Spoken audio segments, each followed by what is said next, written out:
Hello guys and welcome to our Carthage guide for Total War Rome Remaster.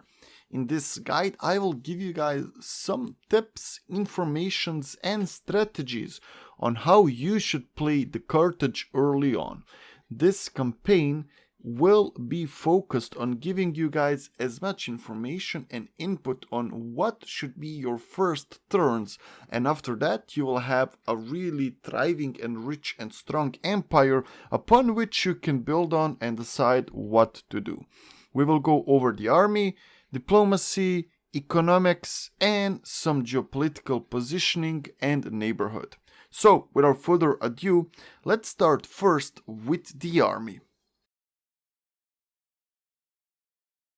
Carthaginian army. So basically the highlight of Carthaginian army are these heavy elephants, which are really devastating.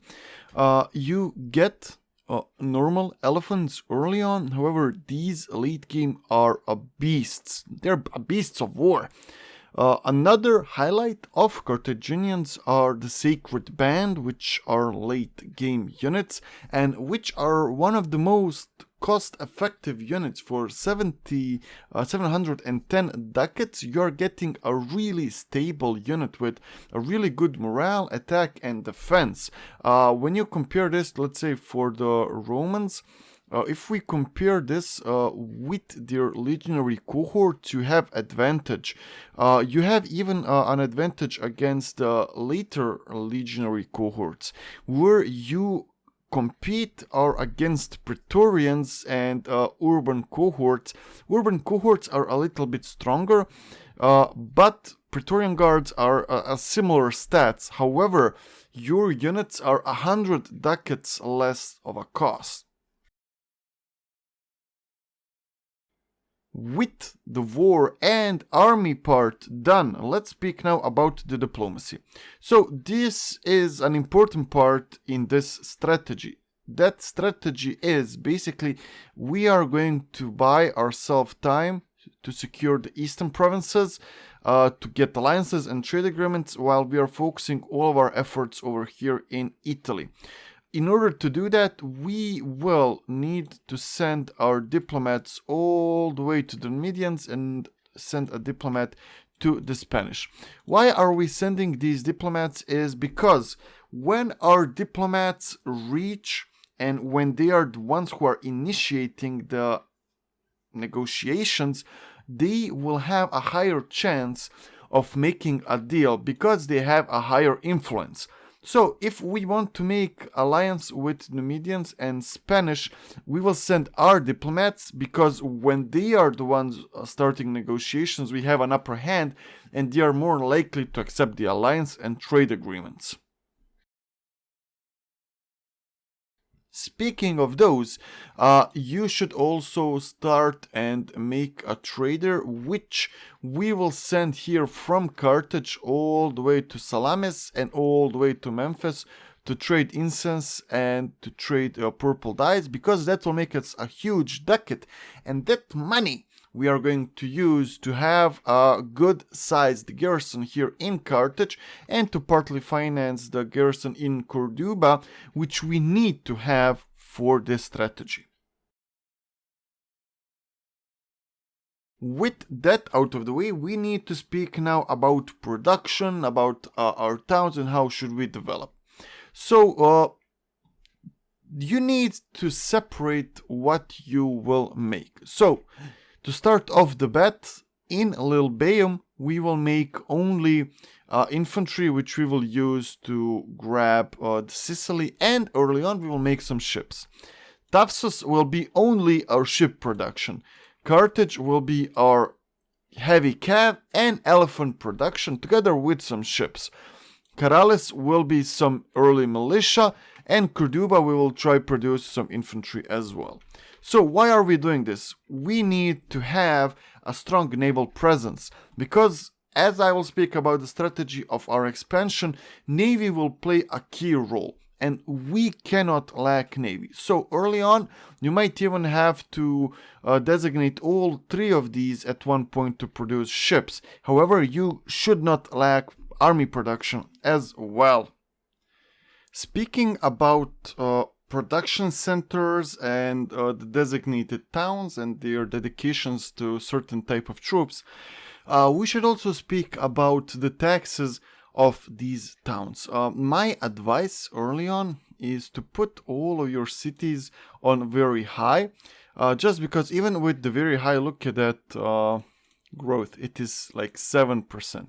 And we will have a quick expansion, and having a huge population growth can bite us in the ass, but just because we will then have to have a huge garrison and invest more money in basically keeping our settlements happy, while at the same time we are aiming for quantity at the start, so not so much of a quality when it comes to income from cities. So put all of your cities on high incomes just to lower down the population growth. So do this for all of your settlements. And speaking of such, now we are speaking about what are our main things which we will do on the campaign map. So we are rushing the Romans early on just because the Romans will be the ones who will attack us. And if we let them be the ones who are the aggressors, they will attack us from several directions. However, if we are the ones who are putting the pace, then we will be the ones who will decide where the fights will happen. So we will first aim to grab the Sicily here. After that, we are pushing into southern Italy, where we will try to deal with the Brutiais. And after that, we'll push up north. So speaking of such, when we are conquering Sicily here, the Scipios will always go for the Greek city-states. Wait for them to attack them, to besiege the settlement, then you attack their settlement, just so you can grab the last settlement here from the Greeks, so that you don't have to go to war with them. And after that, it's pretty easy. Here in Sicily, you will sack all of the settlements, or enslave them, how it's said in Rome, because you will use those population to displace them all over your empire to boost up your economy. After that, every other settlement which you will grab will be an extermination.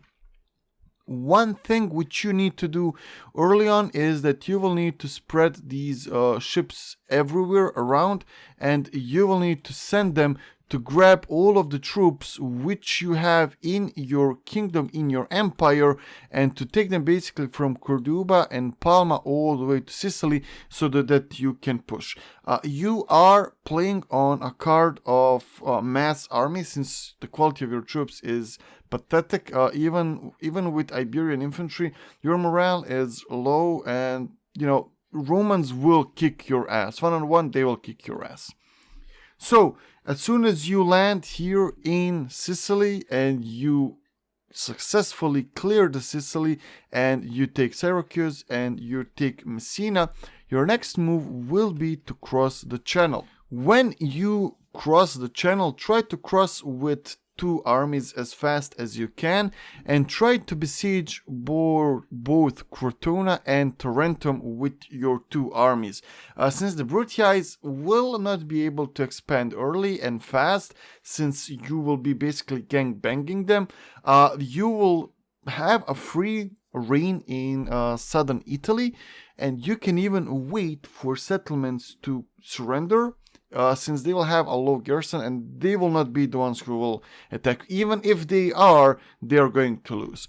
One thing which you need to have note of is that when you decide to besiege Capua and basically get rid of the second Roman faction, don't do that without at least 2 stacks. Why?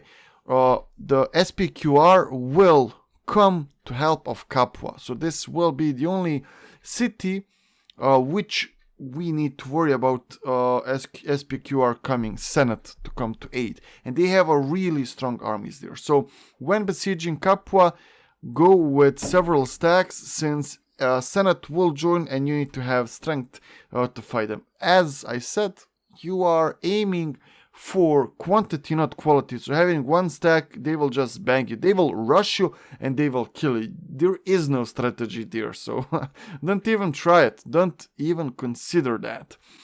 Once Capua is done, and if you battle Senate, they will have a really low armies. They will only have, let's say, a half garrison in Rome. You can besiege that with 2 armies or 1 army, 1 strong army, and leave it until they sally out or they attack you. And with other 2 armies, you can push for Arretium or Ariminum. In case that Senate will not come to help Capua, or they will, but they will retreat and they will still have a strong garrison, then I advise you to leave all of your armies around Rome, wait for them to sally out, and then push further north to deal with the Julii. One more thing is, while you are having campaigns in Sicily and in southern Rome, you need to watch for your naval supremacy, since Julii will early on send a full stack to deal with Corellis. So you will need to intercept their fleet with your fleet and basically scare them off. Hopefully you will manage to sink those ships. It's not easy to sink ships in Rome Total War Remaster, but if and when you do that, it will be so satisfying.